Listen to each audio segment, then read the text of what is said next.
हरियाणा में विधानसभा चुनाव को लेकर अब हर पार्टी मैदान में उतर चुकी है और प्रचार भी खूब जोरों शोरों से चल रहा है।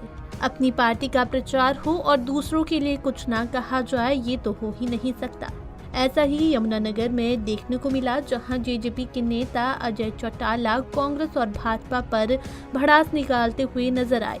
अजय चौटाला ने कहा कि लोकसभा चुनाव में भी बड़े बड़े नेता बड़े बड़े दावे कर रहे थे, लेकिन हकीकत क्या निकली सबके सामने था। वहीं भूपेंद्र सिंह हुड्डा पर निशाना साधते हुए अजय चौटाला के बोल बिगड़े हुए नजर आए। अजय चौटाला ने कहा कि क्या भूपेंद्र सिंह हुड्डा के बाप का राज है जो 60 सीटें लेकर आएंगे।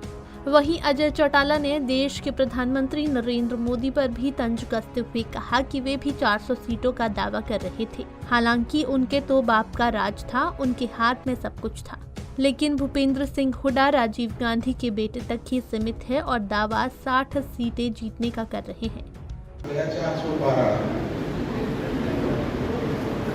ये पहले बीजेपी वाले कहते थे 75 बार वाले कहाँ पे आ गए थे? 40। राजू में भूपेंद्र हुड्डा की स्टेटमेंट बन रहा था। अखबार वालों मुझसे ये अभी पूछ रहे थे मेरे से कि वो कह रहे हैं 60 सीटें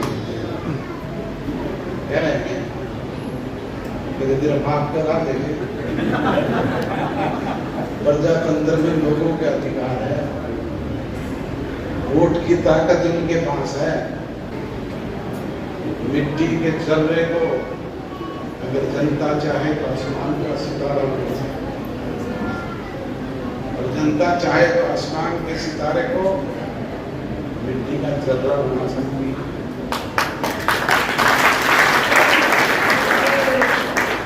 भूपेंद्र हुड्डा जी गलतफहमी निकाल दो। गलतफहमी थोड़े दिन पहले मोदी ने भी 400 की थी, लोगों ने मिटा दी। तेरा नहीं मिटा दी। तेरा तो बाप का राज बोले, उसका तो बाप का राज था। वो तो खुद बांटने वाला, खुद देने वाला, खुद करने वाला था सब कुछ। जो राजीव गांधी जैसे बेटे के आगे घोड़ी पहनाने का, कहीं प्रियंका के आगे हाथ जोड़ते हैं और कहीं सोनिया की रोटी खाए। वहीं इस मौके पर दुष्यंत चौटाला ने कहा कि वे हरियाणा की 90 सीटों पर अपने कार्यकर्ताओं से बातचीत कर विधानसभा सीटों पर जीत के लिए विचार विमर्श कर रहे हैं। इस मौके पर दुष्यंत चौटाला ने अभय चौटाला पर भी पलटवार किया। दुष्यंत ने कहा कि अब उनकी पार्टी का क्या हाल हो रहा है, ये सबके सामने है। वहीं दुष्यंत चौटाला ने इस बार भी किंग मेकर की भूमिका पर जवाब देते हुए कहा कि इस पर कोई शक नहीं है। आगामी विधानसभा चुनाव के लिए चर्चा भी करी। डॉक्टर अजय सिंह चौटाला जी ने आदेश भी दिए और पूरी निष्ठा लगन के साथ 100 दिन का जो रोड मैप बनाया है, मैं मानता हूँ कि आगामी विधानसभा में पहले से भी ज़्यादा अच्छा विधानसभा से प्रदर्शन जननायक जनता पार्टी करेगी। सभी कार्यकर्ताओं की मेहनत लगन से प्रदेश के अंदर कैसे प्रदेश का और उद्धार हो, प्रदेश आगे बढ़े, उन मुद्दों को लेकर हम आगे। आज के दिन तो बिल्कुल तैयारी कर रहे हैं और कोई संशय भी नहीं है। और मैं ये मानता हूँ हरियाणा की जनता ने और देश की जनता ने इस लोकसभा को 2 हिस्सों में बांटा था, और उस कारण जितने क्षेत्रीय दल थे जो उन हिस्सों का हिस्सा नहीं थे, उनके पक्ष में उतने वोट नहीं है। विधानसभा की परिस्थितियाँ अलग हो, चाहे हम आंध्र प्रदेश उठाकर देखें, चाहे हम और प्रदेश उठाकर देखें, जनता ने क्षेत्रीय दलों को चुनकर प्रदेश हित के लिए क्षेत्रीय पार्टियों की ताकत को बढ़ाने का काम किया। उनके तो कैंडिडेट जो अनाउंस करे थे वही भागने लग गए।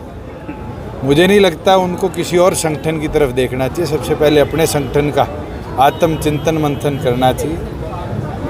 और इस तरह तो शायद पहली बार देखने को मिला है कि आज किसी की टिकट अनाउंस हुई हो 100 दिन पहले चुनाव से और अगले दिन वो आदमी भाग जाए।